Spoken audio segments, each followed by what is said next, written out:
what makes America the greatest country in the world. Soldiers, sailors, Marines, airmen. Stood up for what was right. First step in solving any problem is recognizing there is one. It's time we started talking. Pain isn't something we talk about. All we can ever do for our heroes is remember them, and they gave up two lives.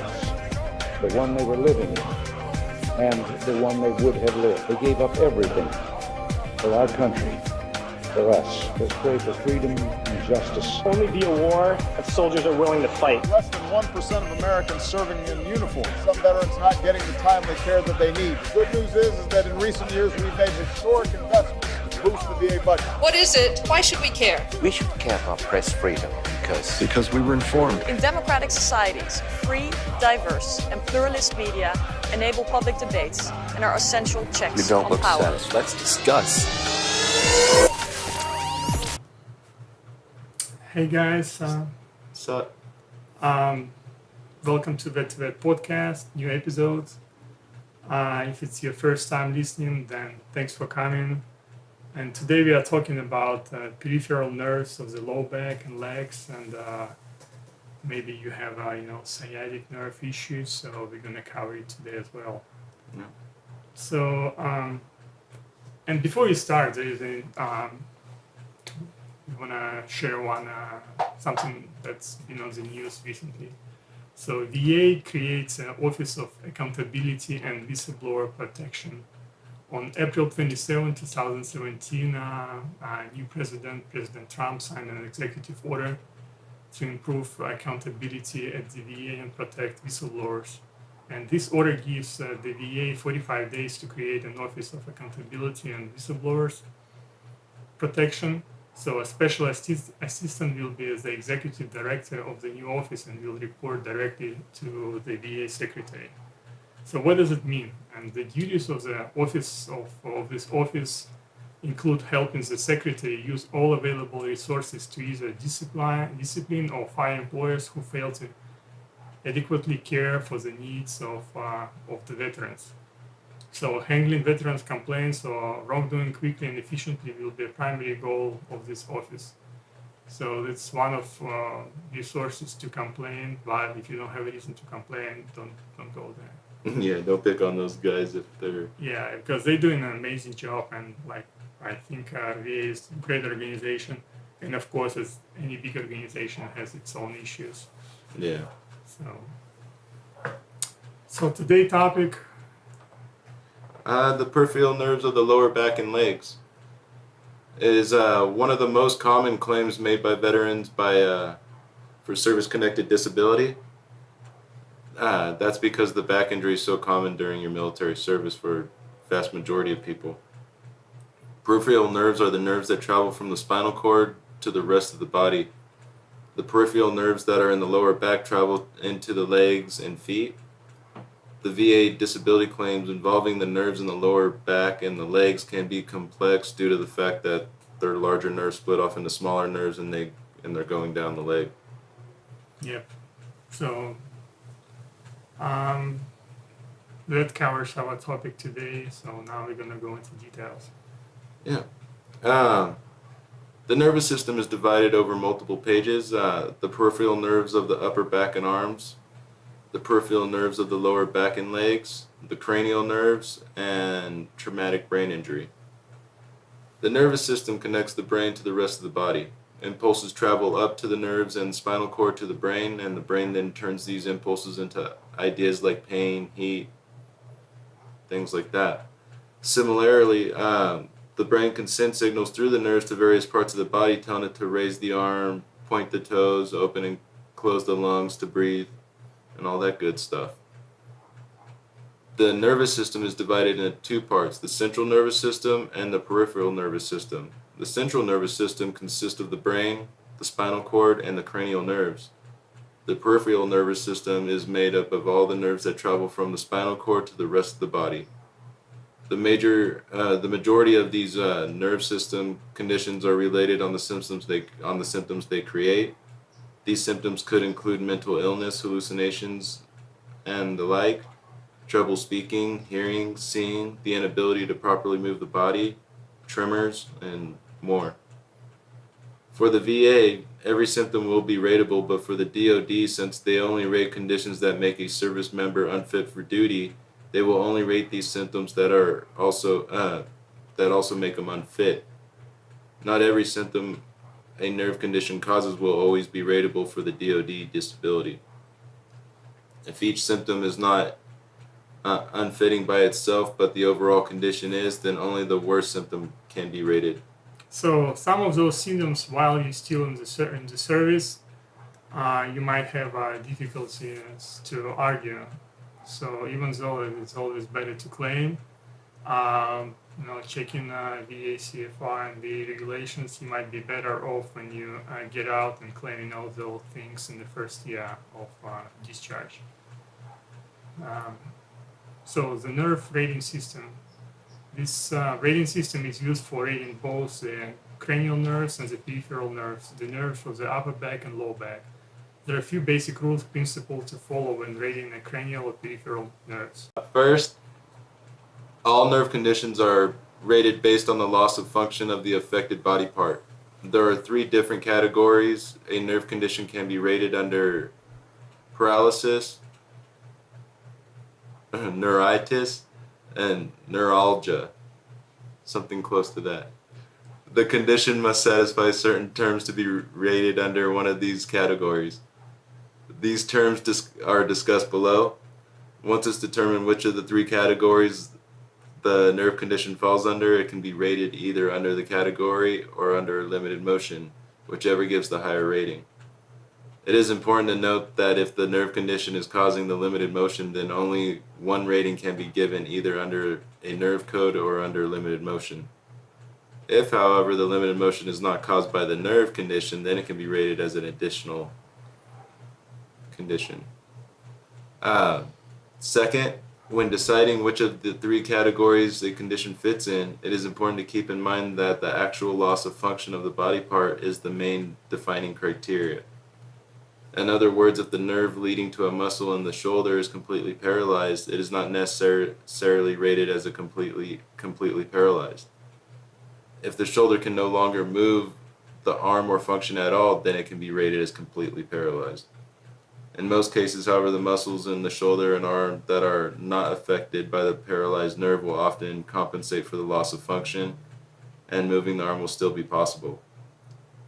This is especially in the case since the nerves rarely work alone, meaning that more than one nerve often works a single muscle. Because of this, some movements are controlled by numerous nerves and may still be able to take place if one is damaged. In a case like this, the nerve cannot be rated as completely paralyzed. We'll work an example in a bit to help try to clarify that a little bit. Third, each nerve is paired, meaning that there are 2 of every nerve, 1 for each side of the body. The sciatic nerve exits the lumbar spine on both sides and travels down each leg.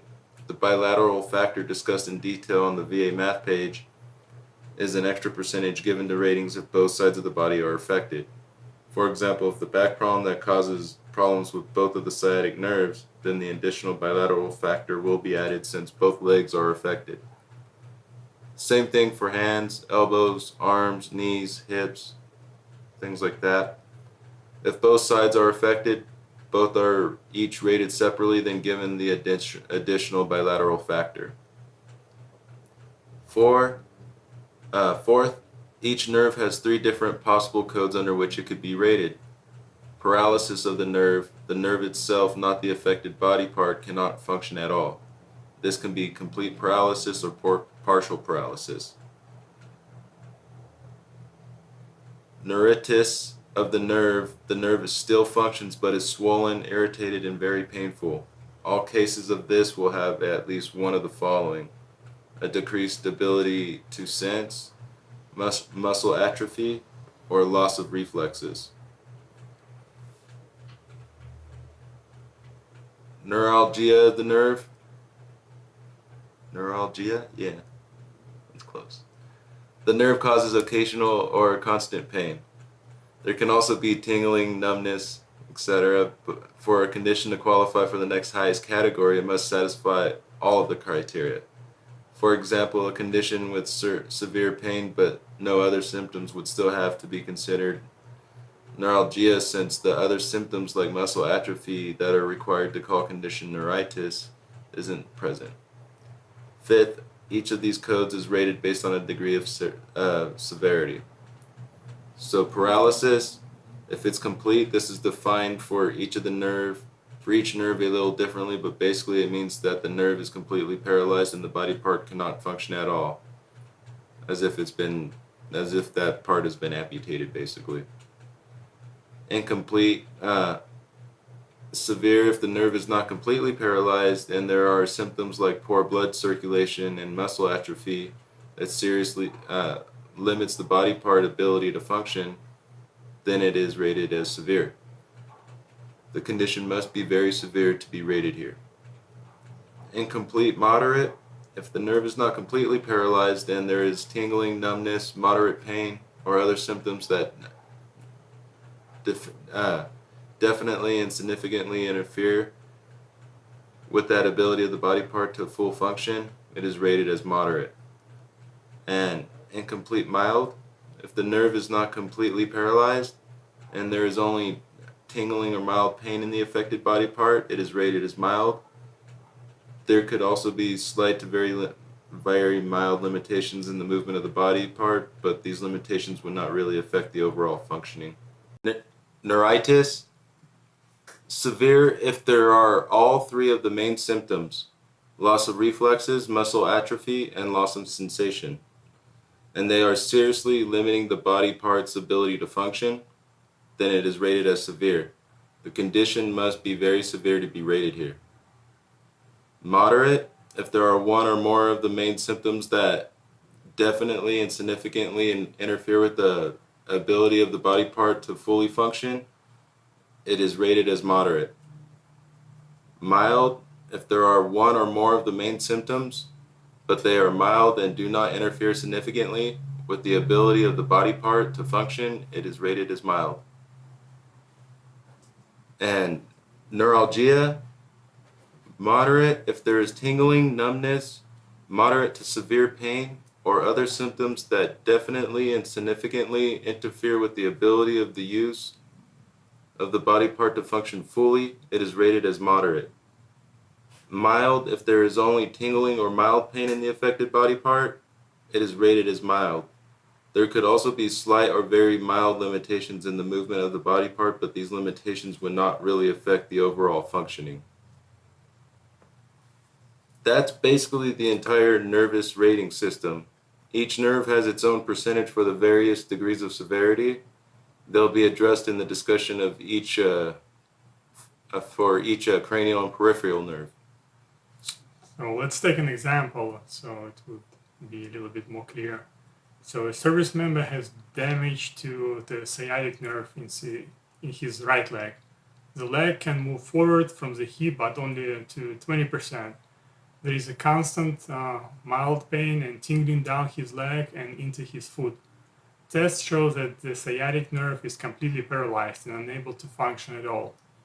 And as a disclaimer, it's rare for a nerve to be completely paralyzed with such mild symptoms, but let's go with it for the sake of demonstrating the principles involved.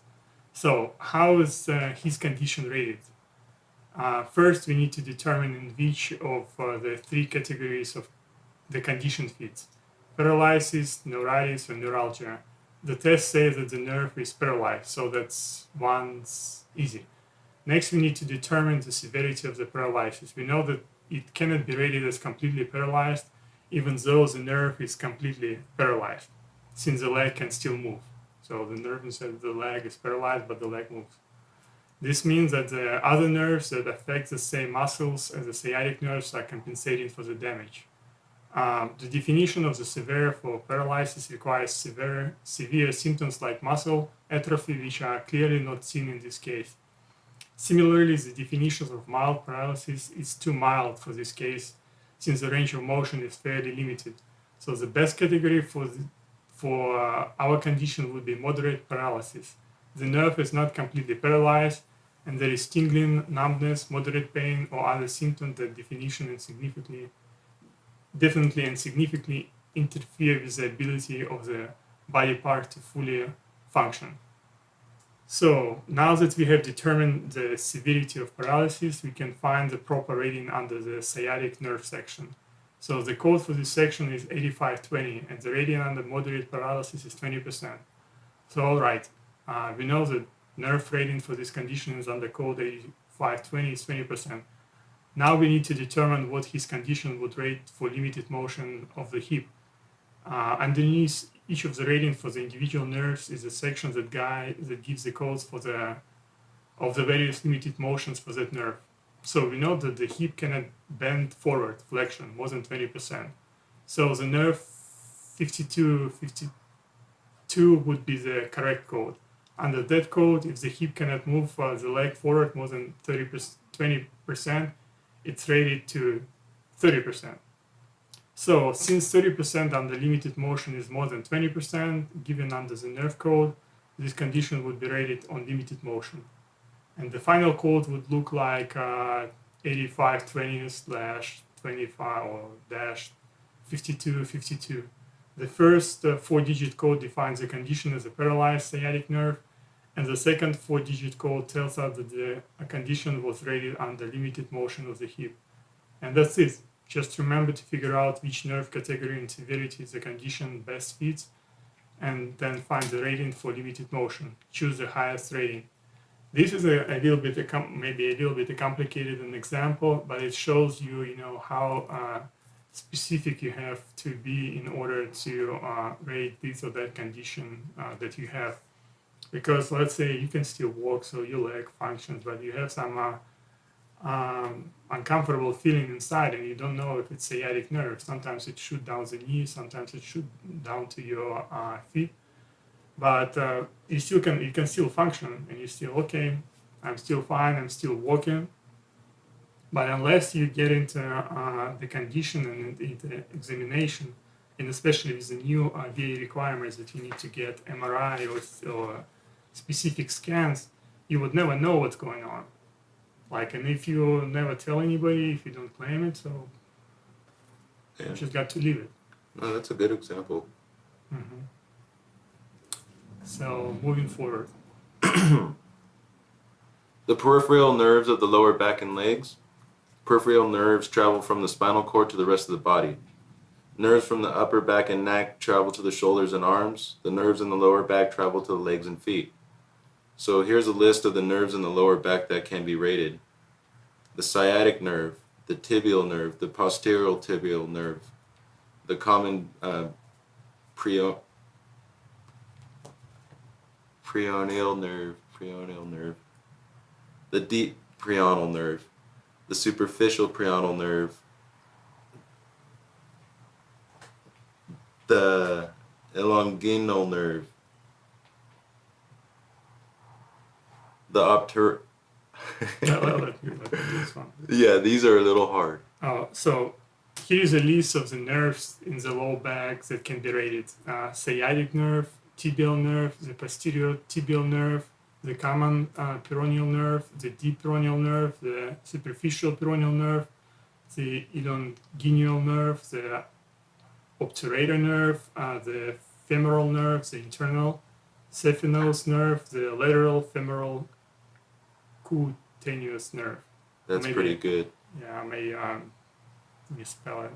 That's not bad. So the nerve in the lower back and legs can be a bit complicated. This is because the larger nerves split into smaller nerves as they travel down the leg. And the sciatic nerve, the largest and longest nerve in the body, alone splits into 5 nerves that have their own codes and ratings. If the sciatic nerve is damaged in a location before it splits, then all of the nerves it divides into will not properly function. In this case, only one rating can be given under the sciatic nerve code. None of the other nerves that split from the sciatic nerve can be rated as well. If, however, the nerve is damaged below a split, then only the damaged branch of the nerve can be rated. And here you go. So the sciatic nerve divides just above the knee into tibial nerve and the common peroneal nerve. The tibial nerve turns into a posterior tibial nerve, which circles around the back of the ankle and enters the inner foot through the tarsal tunnel. The common peroneal nerve splits just below the knee into the deep peroneal nerve and the superficial peroneal nerve. The lateral femoral cutaneous nerve technically splits, but the branches do not have their own separate codes. So why so many definitions, so many examples? Because you got to rate your condition under specific codes to get a specific rating. And talking about sciatic nerve, it begins in the lower back and runs through the buttocks down each leg. So you have a funny feeling that going from your lower back or from your buttocks down the knees and to the travels down to your feet. That might be a condition to be rated under sciatic nerve. And this condition is rated under one of the following codes with the corresponding ratings. Code 8520, paralysis of the sciatic nerve. For complete paralysis, if the foot drops, it cannot be lifted by the muscles in the leg. All the muscles in the leg below the knee do not work at all, and the knee has serious trouble bending.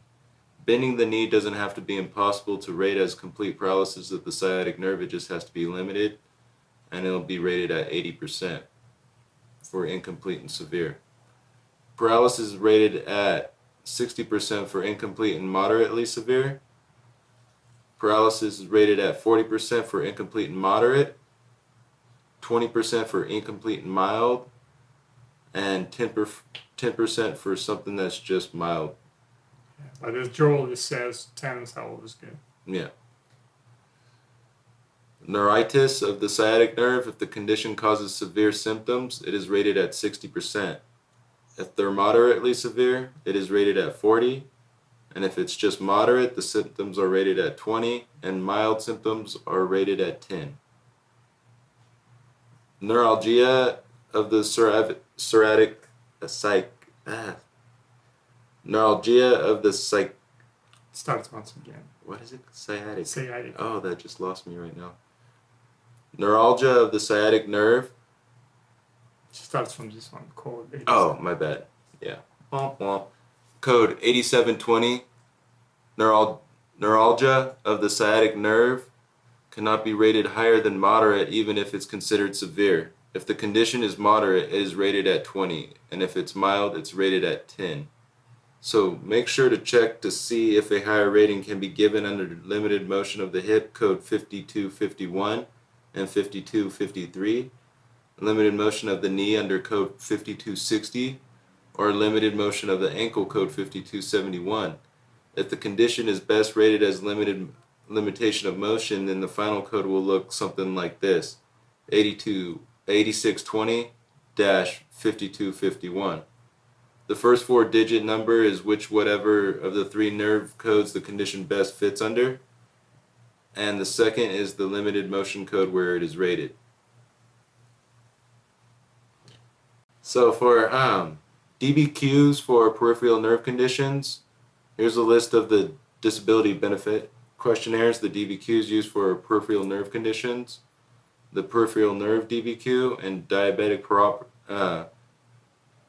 peripheral neuropathy DBQ. Yeah, so those DBQs are used similarly for other nerve conditions that we just took an example as paralysis, but all other nerve conditions and all other nerves that come out from the main branch are rated pretty much similarly. Yeah. Just got to pinpoint exactly which nerve is affected. But of course, it's better to be done with a doctor, and most likely the doctor will use EMG with a bunch of electrodes in you and see which nerve function, which one doesn't. But also, good to know the principles that apply in order for this condition to be rated. Yeah. So, pyramiding, a single condition can only be rated once. However, if a mental disorder or another condition coexists that is additional to the nervous condition, not simply caused by it, then it could also be rated. Probative value, if two exams record the condition differently, the exam with the most thorough data and performed by the most qualified person in that specialty will be the exam the rating is based on. So don't let the VA confuse you that the QTC doctor is the most qualified when he talked to you for 15 minutes and you've been going to your doctor for 15 years. So don't get screwed with that. A tie goes to the vet. If there are two equally strong exams with conflicting information, or if the condition can be equally rated under two different codes, then the one given the highest rating will be assigned. Every conflict should be resolved in the favor of the higher rating. So they're supposed to give you the tie goes the runner kind of deal. So be aware of that when you look at your decision letters. Accurate measurements. It is essential and necessary information to rate your condition recorded by the physician in your exam. With the information on this page, you should know what needs to be measured and recorded. Make sure this happens correctly to ensure that you receive a proper rating. Hospital or convalescent ratings. Some conditions require periods of hospitalization or constant medical care, like at-home nursing. Any condition that requires this is rated at 100% during the intensive treatment. Once it ends, then the 100% rating will continue for a certain period. This period usually about 3 months, unless another length of like 6 months to a year, but like not very likely. It is directly specified in the condition ratings. Some patients may need more time to recover than others, so the physician or rating authorities can lengthen this time period if they see it fit. And so that's when it gets kind of hard to get it a little further than that. Yeah. So also we want to know that like VA is revising once again regulation that would define a new condition or put some disabilities onto different codes. And so and of course, like since we're talking about nerves and neural system, sciatic issues, VA revising those disabilities or codes as well. So we want to touch a little bit on the new changes that coming into effect on August 1st, 2017. VA SRD proposed changes to the rating of the musculoskeletal system, and they're going to be public in a matter of days. So the code 5001 for tuberculosis of the musculoskeletal system remains exactly the same. Current code 5002 for rheumatoid arthritis also stayed the same. But there is no new proposed code 5002, which comprises multi-joint systematic arthritis and includes any arthritis diseases, including different types of arthritis. And that affects multiple joints in the body and could affect other body systems as well. And to be rated under this code, there must be a definitive diagnosis that arthritis must be active and at least 2 joints must be affected. And this code does not cover post-traumatic arthritis or gout. Also, the ratings themselves didn't change much. The VA wanted to expand the code to cover all systematic arthritis, not just rheumatoid arthritis. The only other significant change was to rate lesser conditions as degenerative arthritis instead of just a limited motion. So be aware of this one as well. For other changes, like we mentioned, degenerative arthritis, it just rated on limited motion of the joint, like as the VA is proposing. So don't be surprised if you're still claiming arthritis under old codes, under old regulation, but the decision comes out with a new code. So as always, do you have any information resource to recommend or share? Yeah, if you guys get a chance, check out my friend's podcast, The Year of the Vet. He's a Marine that just got the DAV Veteran of the Year award, and he interviews other veterans about what they're doing and how they're trying to help society in their own way. And so check out Ear of the Vet if you get a chance. And to end up the podcast, quote or words of wisdom of the day. It is fatal to enter a war without the will to win it. Yeah, said by Douglas MacArthur. And that's it, folks. Thanks for listening. Until next time, over and out. Yeah, thank you.